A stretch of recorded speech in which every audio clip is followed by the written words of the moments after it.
Bertemu lagi dengan kami dosis anime, kelanjutan dari cerita Star Embracing Swordmaster chapter 135 sampai chapter ke-137. Kelanjutan cerita ini berasal dari novelnya, mohon maaf jika terjadi ketidaksamaan dengan manhwanya. Berikut kelanjutan ceritanya. Mata hitam yang dilihat Vlad untuk pertama kalinya setelah sekian lama kini menatapnya. Kenapa kamu? Tuanya yang ia temui di musim panas meskipun ia pergi di musim dingin. Mata Yosef, yang tampak sedikit lebih gelap, menatap tajam ke arah Vlad. Apakah kamu hanya di sini untuk membuat masalah? Saya minta maaf. Kau telah menghancurkan pusaka keluarga Hanal. Ini benar-benar tidak bisa dipercaya.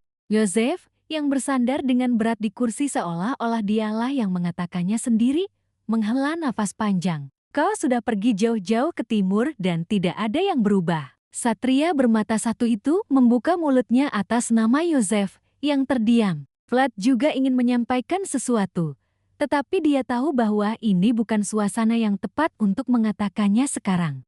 Vlad, yang telah menghabiskan seluruh hidupnya mengamati reaksi orang lain, menyadari bahwa ia harus tetap diam untuk saat ini. Pria bodoh ini, dengan seruan singkat, tubuh Zayar bergoyang seperti ombak. Zayar, yang menggunakan gerakan kakinya, yang merupakan dasar dari pergerakannya, tanpa ragu-ragu mengayunkan tinjunya ke arah tulang kering Vlad.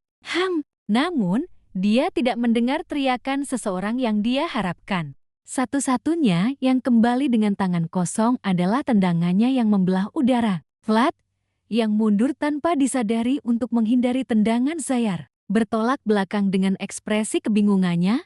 Yosef perlahan mengangkat tubuh bagian atasnya yang bersandar di kursi, seolah-olah ia terkejut melihat bahwa ia telah memperlebar jarak di antara mereka. Terdengar suara benturan ringan di dalam kantor. Rambut pirang Vlad tergerai dengan berat. Zayar berhasil mengenai bagian belakang kepala Vlad, bukan tulang keringnya yang terentang. Sudah ku bilang, bersiaplah untuk serangan lanjutan. Melihat Zayar yang tersenyum tipis padanya, Vlad tak kuasa menahan diri untuk tidak ikut tersenyum kecil. Saya minta maaf. Meskipun sedang dimarahi, melihat bahwa tidak ada yang berubah, Vlad entah bagaimana merasa lega. Baroness Alicia telah memutuskan untuk membiarkan masalah ini berlalu begitu saja. Bersyukurlah padanya atas kemurahan hatinya. Ya, mulai hari ini, kau secara resmi akan bekerja sebagai Satria Lady Alicia, bukan di bawah komandoku. Vlad masih dianggap sebagai penjahat oleh Vatikan, dan kekuatan militer Vatikan berakar kuat di wilayah Tengah Utara. Jadi berhati-hati tidak akan merugikan. Berapa lama lagi aku akan berada di bawah komando Lady Alicia? Kenapa? Apa kamu tidak menyukainya? Bukan itu maksudnya. Tapi, kurasa aku lebih suka dipanggil Vlad dari Syara. Lady Alicia mengatakan dia akan membiarkannya berlalu begitu saja, bukan membiarkannya begitu saja. Itu adalah pusaka bergengsi yang diwariskan dari leluhur yang mendirikan keluarga tersebut. Betapapun besarnya pengaruh Vlad sebagai dermawan bagi Deomar, masalah ini mengharuskan dia untuk bertanggung jawab atas tindakannya sendiri. Baroness Alicia telah meminta hak negosiasi prioritas terkait Anda. Setelah kontrak 7 tahun kita berakhir, tentu saja, hak negosiasi. Hubungan antara Yosef dan Vlad tidak terikat oleh sumpah kesetiaan seumur hidup. Kontrak 7 tahun sebagai imbalan atas kesempatan dan kepercayaan itu kini memasuki tahun ketiga, dan setelah kontrak berakhir, Vlad sepenuhnya bebas. Lady Alicia, pemilik Hainal, menginginkan Vlad sebagai satria di bawah komandonya. Meskipun pasukan yang ditempatkan di Deomar terutama akan fokus pada pertahanan, bukanlah hal yang baik jika kita hanya menunggu secara pasif. Ada tenda lain yang didirikan di sana, agak jauh dari tanda-tenda lainnya. Tunggu, siapa ini? Alis Vlad berkerut saat melihat seorang pria keluar dari dalam. Mengapa dia ada di sini? Itu sudah termasuk dalam kesepakatan sejak awal. Seorang pria yang mendekati Vlad dengan tangan terentang sehingga siapapun akan mengira dia adalah teman dekatnya. Rambut dikepang, tato di mana-mana. Sudah lama sekali. Agi dari suku Budar tersenyum cerah sambil menyapa Vlad. Yosef memperhatikan pergerakan Vlad dan Noir, dan dia bermaksud menugaskan prajurit yang sesuai dengan mobilitas mereka dan memimpin mereka berperang melawan Gadar. Kau bukan sekadar satria biasa, kau memimpin sebuah regu jadi kau pasti akan memberikan dampak besar dalam perang ini. Jika orang-orang barbar itu mendengarkan saya, Vlad ditugaskan memimpin para prajurit Budat oleh Yosef. Bagi kaum barbar, lebih baik memiliki seseorang yang mereka kenal, seperti Vlad, sebagai pemimpin mereka daripada orang asing. Stefan dipromosikan menjadi ajudan Vlad segera setelah dia dipekerjakan. Jadi itu adalah hal yang baik untuk semua orang. Alessi berbaring sendirian di sebuah ruangan luas, diterangi oleh cahaya bulan yang masuk dari luar. Bagaimana mungkin dia benar-benar merusaknya hanya karena aku memberikannya padanya? Hidungnya yang memerah dan sapu tangan yang berserakan di tempat tidur menjadi bukti bahwa ia baru saja menangis. Sekuat apapun sebuah bendungan, bendungan itu bisa runtuh bahkan karena retakan kecil. Itu adalah sesuatu yang ditinggalkan ayahku untukku. Namun sekarang, itu telah hilang, meleleh. Oke, itu sudah tidak penting lagi. Tidak apa-apa. Lagi pula, aku memberikannya padanya untuk digunakan seperti ini. Alessia mencoba meyakinkan dirinya sendiri sambil mengangguk-angguk menatap bayangannya di cermin. Tapi ini bukan hanya tentang menghancurkannya. Duduk di samping tempat tidur, Alessia menghela napas sambil menatap matanya yang bengkak, lalu mengambil surat-surat yang diberikan Vlad kepadanya. Bukan batu ember itu. Osrina, peri, hutan para elf.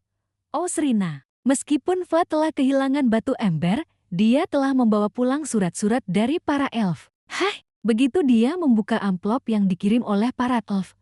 Hembusan angin tiba-tiba membuat Alessi menutup matanya. Apa ini? Sembari Alessi menggosok matanya, angin dari amplop itu mulai berputar-putar, menghiasi kamarnya dengan aroma hutan yang menyegarkan. Alessi, yang hampir tidak bisa membuka matanya karena angin bertiup melalui jendela yang terbuka, melihat seseorang mendaki bukit, diterangi oleh cahaya bulan yang masuk. Sekarang dia datang dan pergi seperti di rumahnya sendiri. Mengenali sosok yang berkilau itu bahkan di bawah sinar bulan, Alessi memperhatikan punggung Vlad yang mendaki bukit dengan bibir mengerucut. Sambil membungkuk ke arah makam, melambaikan tangan ke arah pohon hainal, Vlad, Satria Alessi, berdiri di puncak bukit. Tidak ada kunang-kunang di bukit itu, partikel cahaya yang dipancarkan dari Vlad. Meskipun ia tidak dapat melihatnya dengan jelas karena ia melihatnya dari kejauhan, Alessi dapat melihat dengan jelas cahaya-cahaya yang melayang di atas bukit. Jelas terlihat, kunang-kunang kecil yang tampak seperti baru lahir keluar dari pedang Vlad. Apakah dia akan mampu melakukannya dengan baik? Bukankah masih terlalu dini untuk Sir Vlad? Mungkin lebih baik baginya untuk mengamati dan belajar bersama para satria lainnya. Sir Vlad sudah menjadi pemimpin kelompoknya sendiri sejak pertama kali saya bertemu dengannya. Jadi begitu, seperti apa dia saat pertama kali kamu bertemu dengannya?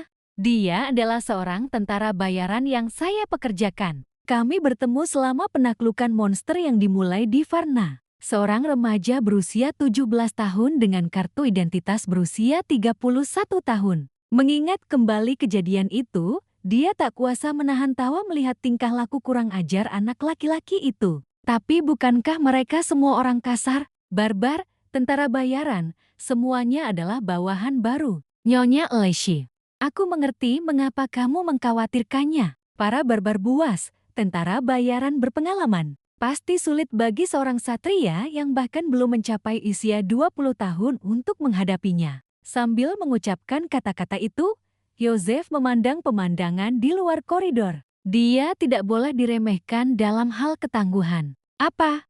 Yosef melangkah menjauh dari jendela seolah ingin melihat-lihat, sambil mengucapkan sesuatu yang tampaknya tidak dapat dipahami. Lihat sendiri. Mengikuti arahan Yosef, Alessi mulai mengamati pemandangan di luar jendela. Di perkemahan sementara tempat para tentara berkumpul, entah mengapa, sebuah lingkaran besar terbentuk di tengah kerumunan yang bersemangat.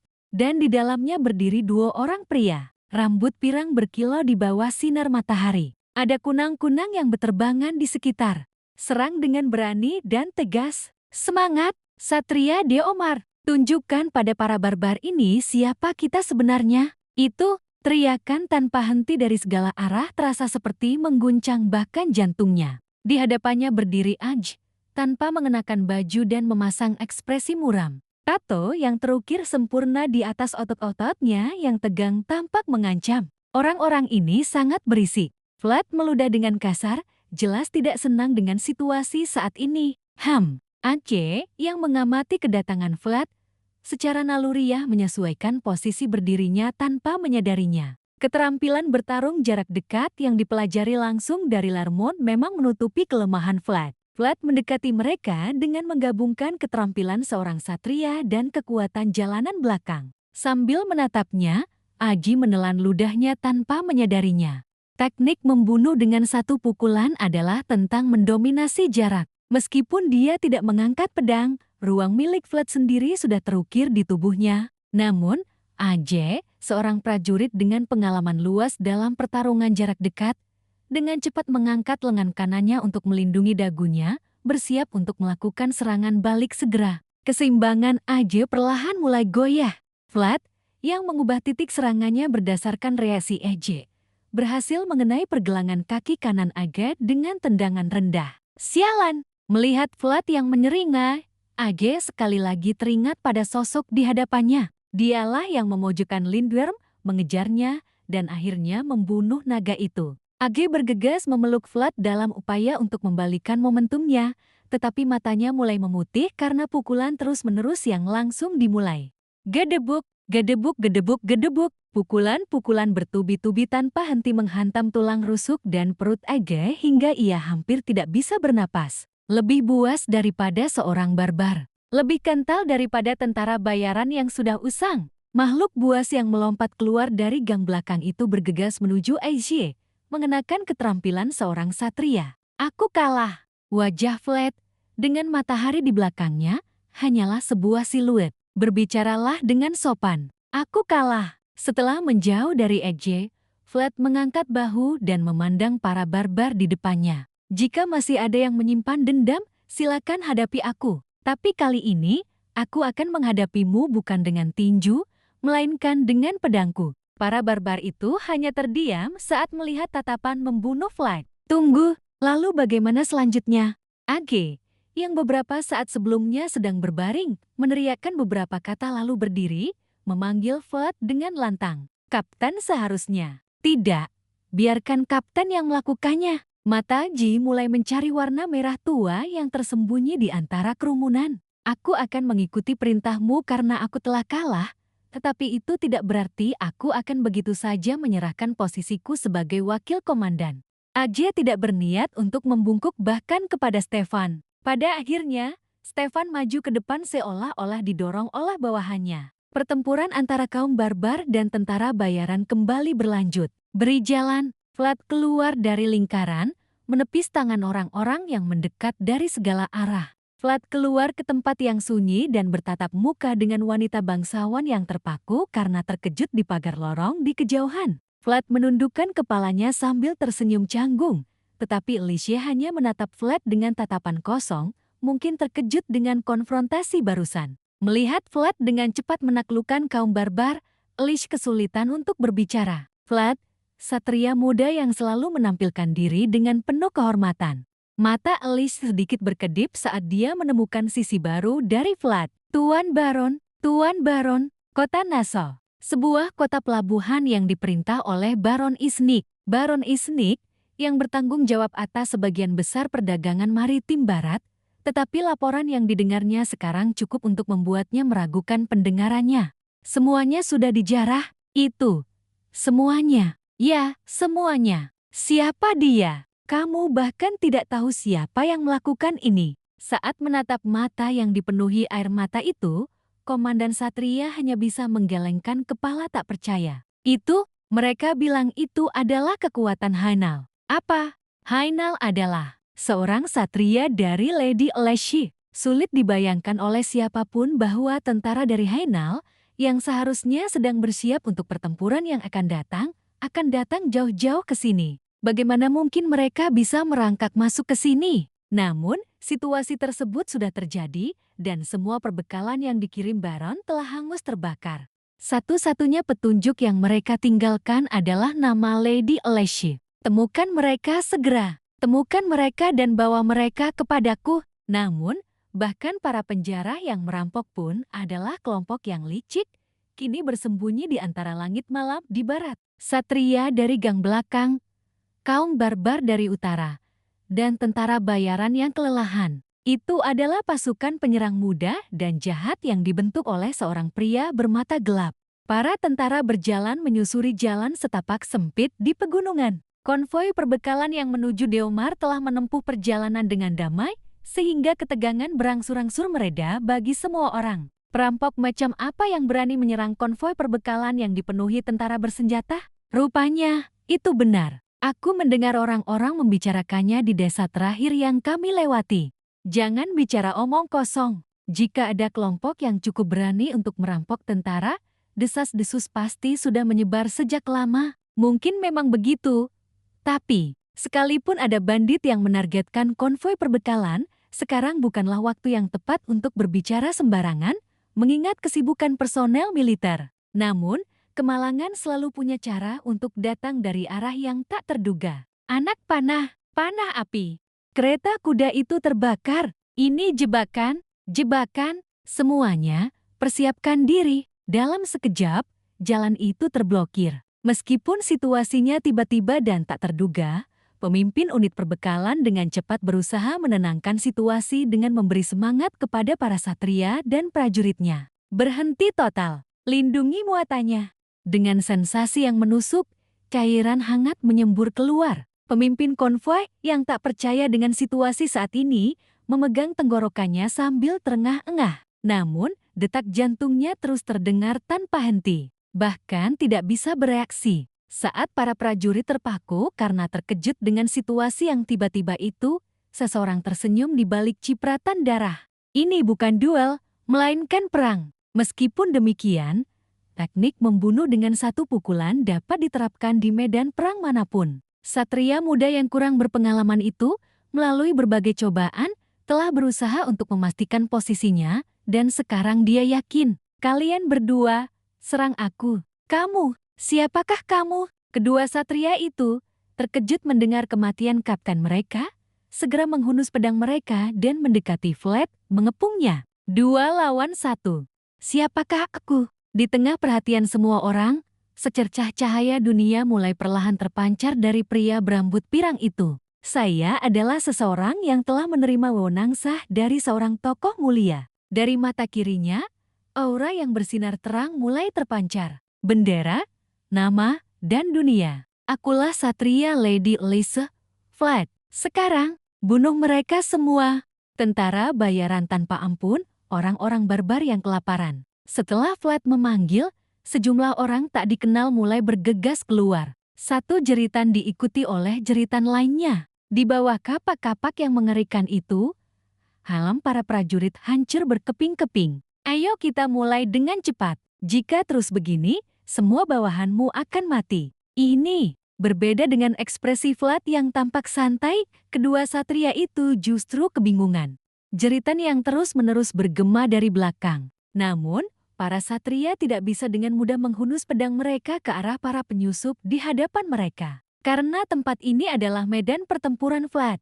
Kerja bagus. Sesuai perintah Anda, saya telah memimpin semua prajurit dari benteng-benteng di sepanjang perbatasan utara. Sekitar 1000 prajurit secara total. Bagus. Setelah mendengar laporan Radga, Peter mengangguk puas dan menerima peta yang diberikan oleh penasihatnya, Lagmus. Saat ini musuh sedang bergerak maju menuju Deomar dengan jumlah sekitar 5.000 orang. Di pihak oposisi, kami memiliki sekitar 3.000 tentara, bahkan setelah menggabungkan kekuatan dengan tentara Hainal. Ya, Gadar tidak sendirian dalam perjalanan mereka, karena mereka datang dengan dukungan langsung dan tidak langsung dari 6 keluarga yang mengikuti mereka.